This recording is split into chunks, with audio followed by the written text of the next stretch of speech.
मासा घटे न तिल बधे, विधना लिखे जो लेख, और सच्चा सतगुरु मेट कर ऊपर मारे मेघ।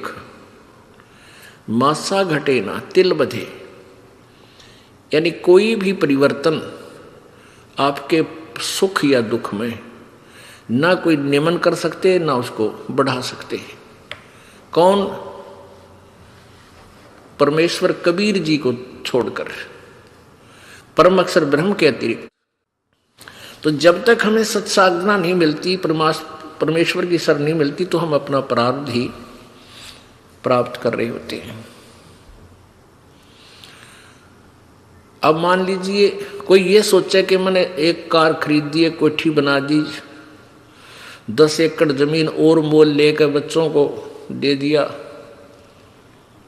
ये आपका चाहा नहीं, आपके संस्कार में पूर्व निर्धारित था। अब प्राणी का चाह कुछ नहीं हुआ, जो भी आपका पूर्व संस्कार था वो फल रहा है।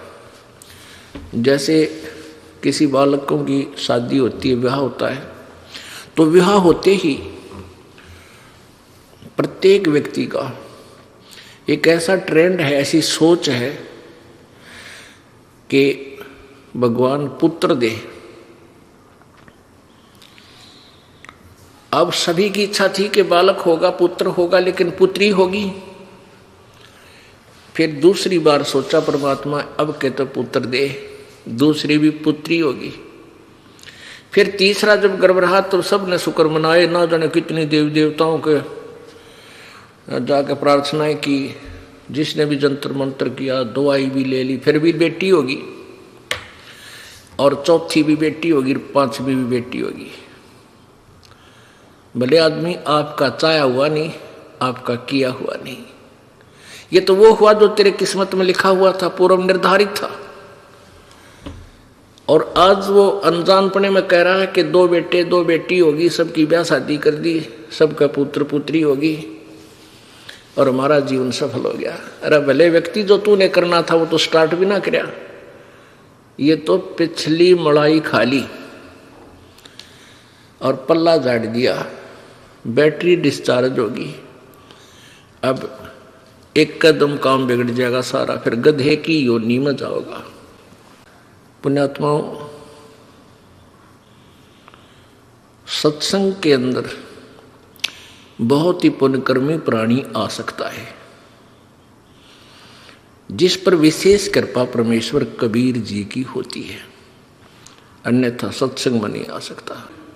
इस पृथ्वी के ऊपर कितनी संख्या है मानव की, और पूरी संख्या, पूरी जनसंख्या के कितने प्रतिशत आप इस भक्ति से जुड़े हो, इससे आप विचार कर लेना कि आप कितने पुण्यकर्मी प्राणी हो। चाहे कोई दुख में आया है, चाहे कोई सुख में आया है, चाहे कोई अपना कष्ट निवारण करवाने के लिए यहाँ आया है, या कोई परमात्मा पाने के लिए आया है, दोनों ही पुण्यकर्मी प्राणी हैं। उनके पिछले जन्म जन्मांतर के शुभ कर्म, भक्ति वाले जो शुभ कर्म थे, वो बहुत ही पुण्य हैं, बहुत ही अच्छे हैं। और जो आज मान लिए किसी के पास धन ज़्यादा है, पैसे वाला व्यक्ति है, वो भी परमात्मा की शरण में आया है, और एक बिल्कुल निर्धन आदमी है, बिल्कुल निर्धन व्यक्ति है, और वो भी शरण ग्रहण किए है, तो दोनों ही विशेष पुण्यकर्मी प्राणी हैं भक्ति सतर के। और बाकी रही बात जो पुण्य की, किसी के पास कार है, कोठी है, पैसा है, उसने पिछले जन्म में धर्म घना किया हुआ है, दान किया हुआ है, और जिसको ये भक्ति प्राप्त हुई है और उसके पास धन नहीं है, गरीब व्यक्ति है, निर्धन है, उसने पिछले जन्म में दान नहीं किया। केवल दान का डिफरेंस है, ये कोई बड़ी बात नहीं बताई परमात्मा ने। लेकिन अब अपने सारे ज्ञान न समझ कर प्रॉपरली दान भी करे और नाम भी श्रवण करे। इस बात ने याद रखे कि पार होने तो उद्देश्य है अपना, सतलोक चलने का उद्देश्य तो है ही है। किसी कारण से पैर फिसल भी जावे और ना जाने पाओगे तो कम से कम नेक्स्ट जन्म हो भी गया आपके, जब तक ये फिर सतयुग कलयुग आएगा, तब तक कम से कम रोटी की समस्या तो हल हो ही पाओगी आप। इस दृष्टिकोण से भी आपने दान करना चाहिए। और फिर ये पांचों यज्ञ भक्ति रूपी फसल में ये खाद और सिंचाई का भी कार्य करती हैं। इस उद्देश्य से भी इसमें पीछे नहीं रहना चाहिए। अब दान की क्या व्यवस्था है। जैसे एक व्यक्ति के पास 2 करोड़ रुपये है और उसने 20,000 दान कर दिए, बहुत अच्छा दान है, कमाल कर दिया। और एक व्यक्ति के पास 2,000 रुपये हैं और उसने 500 दान कर दिए, ये उस 20,000 वाले से ज्यादा दान है उसका। तो पुण्यात्माओं इस दृष्टिकोण से, लेकिन दोनों ही दान करने वाला सच्ची श्रद्धा से और बगैर किसी इच्छा से। उसके एक तो हम दान करते हैं प्रतिफल की इच्छा करके, प्रतिफल कि भाई मेरा ये हो जा, छोरा नौकरी लग जा, लड़का नौकरी लग जाए, एक पाठ कराऊं, या भैंस ठीक पैसे की बिक जाते एक पाठ कराऊं। और भी कई चीज होती है, उसके 100 रुपये दर देता हूं, ऐसा काम हो जाए। ये तो आपका यही बराबर हो जाएगा। जो ऐसे आपने जो डिमांड कर ली बालक से और वो दान कर दिया, काम आपका होगा, लेकिन वो दान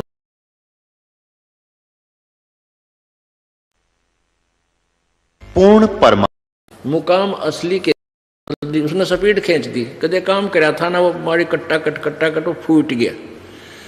वो पार्ट जो था ऊपर का जो चक्कर था पत्थर का, टूट गया। अब उसने सोची भाई बुढ़िया पैसे तो देगी कहाँ, तेरा बक्कल और तारेगी, तेरे हथियार दरवाओगी अड़े और तू भाग लिया। प्राणी है भक्ति सतर के।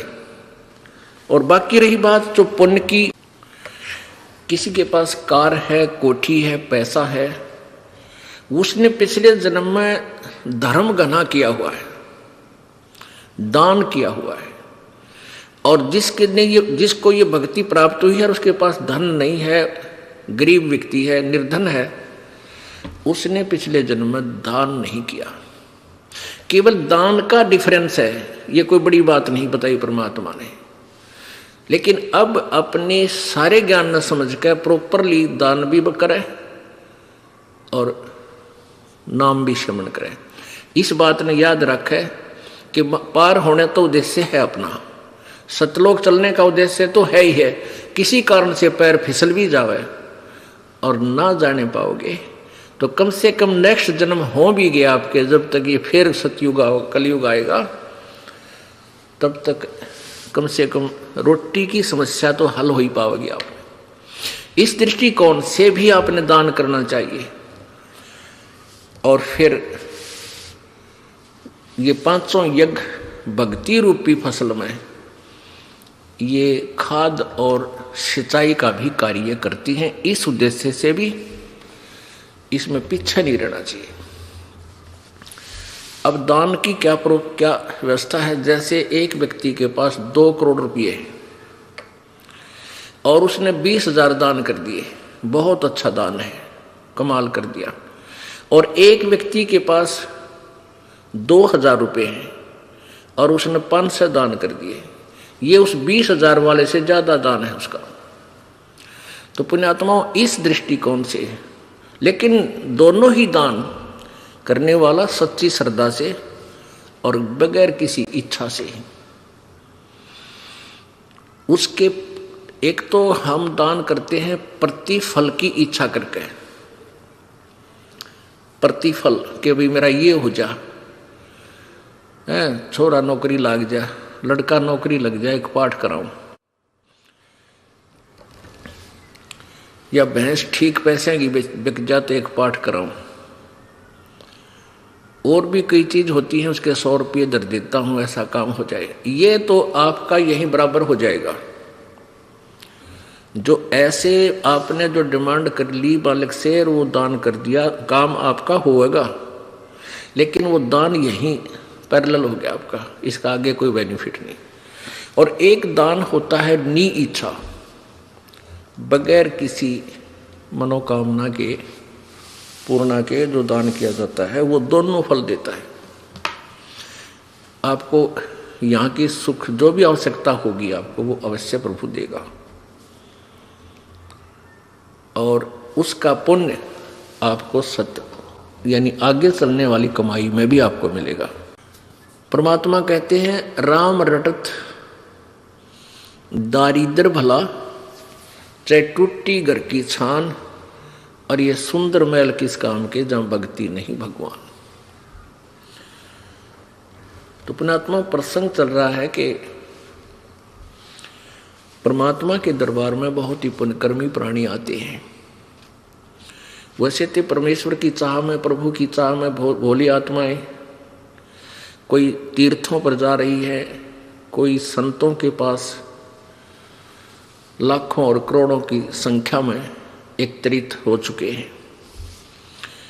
उनके विषय में परमात्मा कहते हैं कि देखा देखी गुरु शिष्य बन गए, किया ना तत्व विचारा। देखा देखी कैसे जाते हैं, जैसे एक पंथ के जो बहुत बड़ा पंथ है वर्तमान में, बहुत बड़े ज्यादा अनुयायी है उसके, तो उनके अधिक अनुयायी होने का कारण क्या था। एक बार एक शहर में रोहतक में सत्संग हो रहा था पुलिस लाइन में। उन्हीं उस बहुत बड़े जनसमूह जहाँ लाखों करोड़ों की संख्या में भोली आत्मा इस काल के दूतां में फंसी बैठी है, उनका सत्संग हो रहा था रोहतक पुलिस लाइन में। कोई भगत करा रहा था, संडे रविवार का दिन था और हम भी वहाँ चले जाते थे। एक भगत रहता था हमारा पुलिस लाइन में, वहाँ पर परमात्मा का भक्त। हम वहाँ गए तो देखा वहाँ सत्संग हो रहा। हमने इस दृष्टिकोण से सुना, वहाँ साथी था उनका मकान, उन्हीं के आंगन में बैठकर। तो वो क्या कह रहे थे कि आज कर्नल साहब आएंगे पर वचन करेंगे, बार बार ये रह कर कह रहे थे। और आसपास उन्होंने यही कह रहा था कि कर्नल साहब आएंगे और आज के प्रवचनकर्ता वो होंगे। तो जब वो आम व्यक्ति ये सोचता है कि ये कर्नल साहब यहाँ आए हैं, तो ये तो बहुत बड़े बुद्धिमान समझदार व्यक्ति हैं, इन्होंने ज्ञान को समझा है और ये फिर आगे बता रहे हैं, इसलिए हमें कोई शंका की गुंजाइश नहीं रही कि जहाँ ऐसे अधिकारी अफसर भी यहाँ आए हैं। तो वो भोली आत्मा काल के जाल में न्यों फंसती चली गई। अब उस कर्नल साहब ने अपनी मिलिट्री के बारे में तो जानकारी हो सकती है, लेकिन अध्यात्म ज्ञान को वो क्या जाने। जैसा भी रंग उस नकली गुरु ने रंग दिया, उस भोली आत्मा ने स्वीकार किया और आगे फिर वक्ता बन गया। आप तो जीवन बर्बाद कर ही रहा है और लाखों हजारों की संख्या में काल के जाल में फंसाने का अपराधी और बन गया। तो वहां ऐसे चली गई बोली आत्माएं। जैसे ये दास पहले सालासर जाया करता, चूरू जिला राजस्थान के अंदर एक हनुमान जी का मंदिर है, आसपास क्षेत्र में वो बहुत वेल नोन है। ये दास हनुमान जी का पुजारी था, बहुत अच्छा, क्योंकि श्रद्धालु ही होता है, उसका ब्लाइंड फेथ होता है। और जो इन लाखों करोड़ों की संख्या में एकत्रित जो भक्तजन है, श्रद्धालु हैं उन नकली संतों के पास, वो वास्तव में श्रद्धालु हैं। वो बिल्कुल कोई ऑब्जेक्शन ही नहीं करते अपने दिमाग में, गुरुजी क्या बता रहे हैं वो सुनते रहते। उन्होंने उन नकलियों पर ब्लाइंड फेथ कर लिया, सतगुरु जानकर उनको सतगुरु मानकर ब्लाइंड फेथ कर लिया। और वो है नकली, उनको कहेगा भी नहीं पता। तो उस श्रद्धा की भावना का दुरुपयोग कर लिया उन काल के दूतों ने, और लाखों करोड़ों बड़ी आत्माओं को काल के मुंह में उलझा दिया। ये दास जब वहां जाता था सालासर गांव, उस शहर में, उस नगर में, गांव है ग्राम सा छोटा, तो वहां क्या देखा करते, यहाँ की महिमा कि अभी ये राजस्थान का मंत्री आ रहा है, ओ हो भाई फिर तड़ कमाल की बात है। ये हरियाणा का सिरसा से मंत्री आ रहा है, ये एमएलए आया हुआ है। उनकी वहाँ गाड़ियाँ खड़ी होती, कोई गनमैन होते तो वो बताते थे। तो हम ये सोचते थे भाई फिर तो यहाँ कुछ ना कुछ बात जरूर है। अब बताइए, ये हमारा पैमाना था नापण का भक्ति और भगवान का, क्योंकि अज्ञान से परिपूर्ण थे, श्रद्धा गणी थी, चाह ज्यादा थी मालिक की, इसलिए अपनी अटकलों पर आप अटक कर खड़े हो जाते थे। भाई यही भक्ति होती होगी। और वहां के भक्ति होया करती, एक सूखा नारियल, अरे एक इतना कपड़ा लाल लंगोट, वो बोला करते उसका धजा, उस नारियल ने गधे नहीं खावे, ना उसमें गिरी कति सूखा खड़ंग, और वो चढ़ाया करते बाबा जी के माथे पर मारते। नो, वह इतनी बूढ़ी ही मूर्ति मंदिर में रखी और शकल की भी कोई ना डंकी बासी आओ, बता के पूजा करते हम, किसे दिमाग खराब हो रहे थे हमारे। और भीड़ हो जाती गणी, नो मारा करते फेंक कर, शर्म लगती भगवान हनुमान गए की मूर्ति गए हैं, और सफल हो जाते। भाई ठीक है, हाजरी लाइए बाबा जी। ये बड़ा बाबा जी बैठा था, मेरे ठग बैठे थे, वो 500 नारियल लाते होंगे, 500 नारियल सूखे, और उनको थोड़ी देर में फिर गिठड़ी नो की नो भरका बोरियों में बाहर दुकानों पर सेल कर देते थे। वहाँ मान ले 10 रुपये का हमें मिलता था, तो वो 5 में उल्टे दे देते थे उनको वापस। ऐसे वहाँ उनकी बाबा जी की पूजा चल रही थी। अब बजरंग बली हनुमान जी तो पहलवान आदमी था, अच्छा घी दूध फल केले खाया करता, और सूखे नारियल ने शर्म मारा करता, और इतनी दजा वो बांध दिया थे कपड़ा उसके। तो ये पूजाएं थी। तो हमारा जो पैमाना था भक्ति के सतर को नापण का, वो कति बेकार था। ऐसा ही सभी का है जब तक तत्व ज्ञान नहीं होता। तो पुण्यात्माओं, आपकी बहुत ही अच्छे पुण्य है जो आप मालिक को पहचान चुके हो, और जो देर से में आवेंगे वो बहुत रोएंगे, बहुत पछताएंगे, क्योंकि वहाँ बहुत अच्छी आत्मा गई हुई है, बहुत ही नेक आत्मा उनका जा फंसी, क्योंकि जिनको चाह भगवान की वो अच्छी आत्मा तो है ही। अब उन पंथों से वापस आ रहे हैं और कति लुटपिट गए। ऐसा बताते हैं कि मेरे पास 4 ट्रक चला करते थे, 2 कार थी, अच्छा एक फैक्ट्री ला रखी थी, और बड़ी श्रद्धा से प्रत्येक महीना हम उस गुरु जी के पास जाया करते थे जहाँ लाखों लोग इकट्ठे होते हैं। और आज घर में भी दुख, शरीर में भी कष्ट, वो ट्रक भी बिक गया, वह कार भी बिक गई, और शरीर में आपत्तियां नरी आ गई। अब यही बात है कि जब तक हमारे पुण्य चलते हैं, पिछले संस्कार के जो अच्छे हैं, जब तक उनका दौर चलता है तो जीव सुखी नजर आता है, और जो भी उसको लाभ हो रहा है वो हो रहा है प्रारब्ध से, और वो सोचता है कि जैसे मैंने इस गुरुजी से उपदेश ले लिया, इस गुरुजी के कारण हो रहा है। अब फिर उनकी विरानमाटी शुरू हुई, वह दुर्गति शुरू होगी, वो गुरुजी भी वही है और वह पूजा भी वही है। अब कैसे ये दुख क्यों आ गया, जबकि दुख तो सुख में परिवर्तित होना चाहिए। इतने उनकी बुद्धि काम नहीं करती। वहां से फिर चलते हैं दूसरे गुरु के पास, फिर तीसरे के पास, फिर यहां भी पहुंच जाते हैं। यहां पहुंचने के बाद फिर उनकी चौंध टूटे, उनके मोतियाबिंद का ऑपरेशन होता है कि हम क्या कर रहे थे रे, तेरा गजब हो, यो कहाँ थे, सिर था ना पैर था उस भक्ति का। एक मंत्र जानते हैं वह, कहते 2.5 घंटे सुबह बैठो, 2.5 घंटे शाम, और समाधि लाओ। हलना नहीं, टहलना नहीं, खाज भी नहीं करनी की तो हो जाता है, नहीं तो डिस्टर्ब हो जाओगे। और फिर क्या होगा, बोला अंदर देखो, अंदर देखो, प्रकाश ही प्रकाश है, नूर ही नूर है। परमात्मा सतपुरुष कैसा है, वो तो निराकार है। फिर समाधि में के ढूंढेंगे, टट्टू ढूंढेंगे वह। जब समाधि लगा रहे हैं परमात्मा को देखने के लिए तो लगाते होंगे, जो भी क्रिया करें प्रभु के लिए करें। और प्रभु निराकार है तो फिर क्यों डले ढो रहे हो? पुण्यात्माओं, इस दास के ऊपर परमात्मा की कृपा बहुत घनी होगी, और वो होगी आप जी के लिए,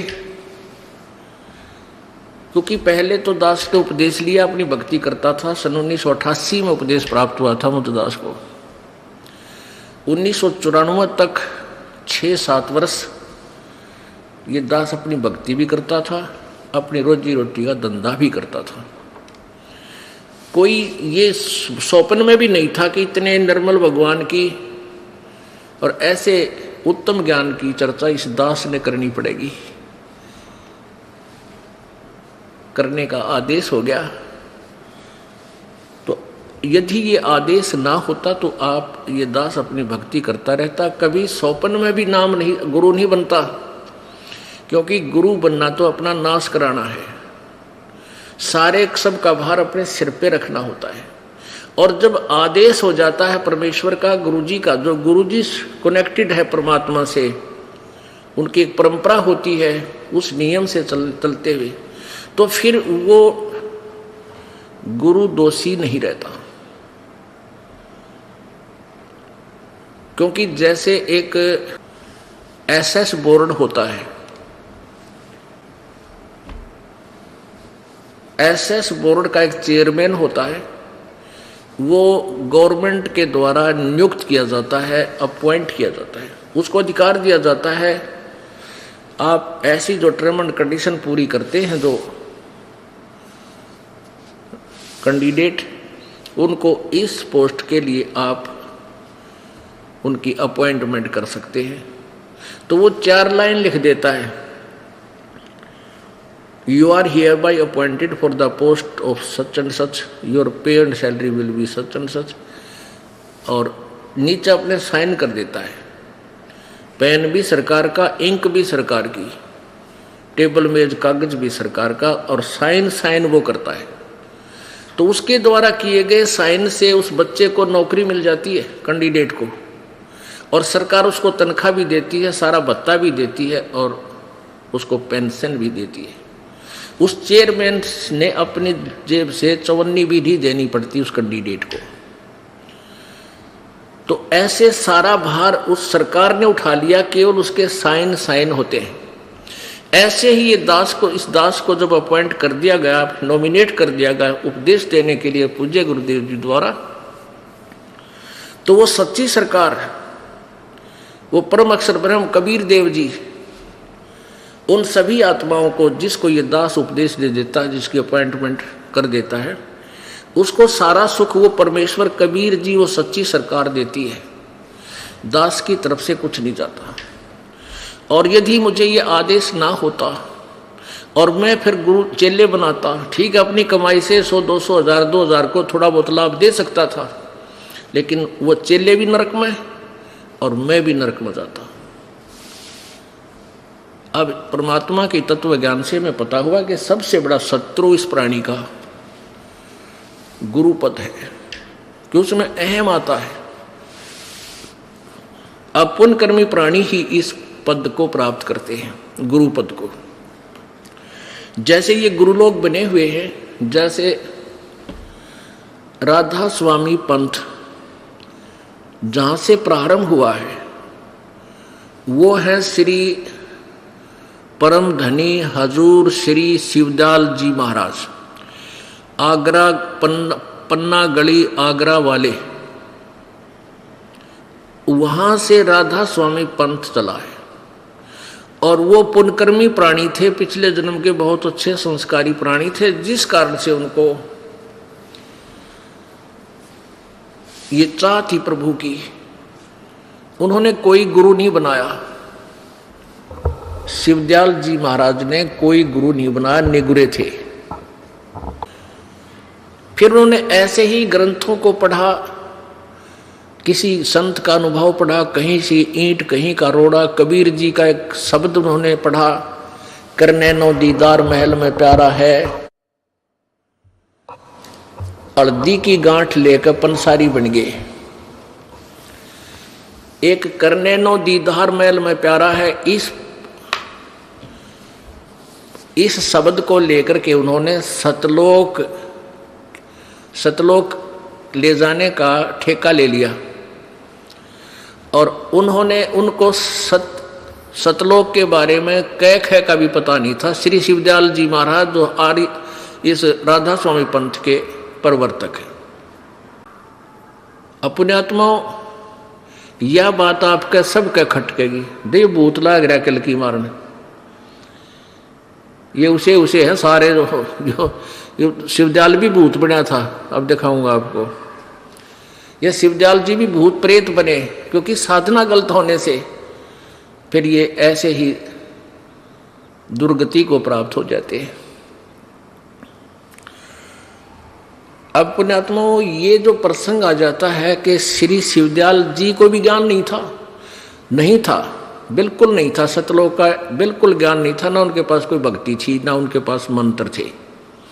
इस दास को कोई शौक नहीं है किसी की आलोचना करने का, लेकिन ये दास एक टीचर बना दिया परमात्मा ने, आध्यात्मिक